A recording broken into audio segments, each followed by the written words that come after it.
સુરત શહેરમાં મોડી રાત્રે ભારે પવન સાથે પડેલા વરસાદે જનજીવનને અસર પહોંચાડી છે। શહેરના અનેક વિસ્તારોમાં વૃક્ષો ધરાશાયી થતા પાંડેસરા વિસ્તારની આવિર્ભાવ સોસાયટી નજીક એક મોટું વૃક્ષ રસ્તા પર પડી ગયું હતું, જેને કારણે ત્યાં ઉભેલી રિક્ષાને નુકસાન થયું છે। ફાયર વિભાગને વૃક્ષ ધરાશાયીના કુલ 8 જેટલા કોલ મળ્યા હતા અને તાત્કાલિક અસરથી ટીમો સ્થળ પર પહોંચી રાહત અને સફાઈ કામગીરી હાથ ધરાઈ છે।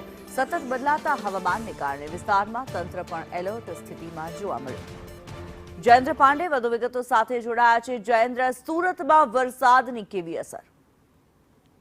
જી કિનેરી, જે રીતે વાત કરવામાં આવે, સુરત શહેરમાં મોડી રાત્રે ભારે પવન સાથે ધોધમાર વરસાદ વરસ્યો હતો। તેને કારણે સુરત શહેરના અનેકો વિસ્તારમાં જે વૃક્ષો હતા, જૂના અને નજીકના વૃક્ષો, તે ધરાશાયી થઈ ચૂક્યા હતા। ત્યારે જે મામલે સુરત ફાયર વિભાગને કુલ 8 જેટલા કોલ વૃક્ષ ધરાશાયીને મળ્યા હતા, જેમાં પાંડેસરા વિસ્તારમાં આવેલ અવિભાજ્ય સોસાયટીમાં એક વૃક્ષ ધરાશાયી થતા ત્યાં નીચે ઉભેલી ઓટો રિક્ષા પર પડ્યો હતો, તેને મોટું નુકસાન થયું છે।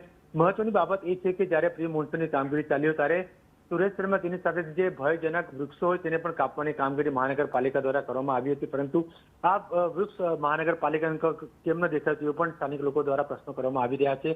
કારણ કે જ્યારે ભયજનક વૃક્ષ હોય ત્યાં તેને કાપવાની કામગીરી મહાનગરપાલિકાએ કરવાની હોય, પરંતુ ન કરતા અંતે જ્યારે વૃક્ષ ધરાશાયી થયું છે ત્યારે ઓટો રિક્ષાને નુકસાન થયું છે, પરંતુ આ ઘટનામાં કોઈ પણ પ્રકારની જાનહાનિ પણ નથી થઈ। જી ધન્યવાદ જયેન્દ્ર આ માહિતી માટે।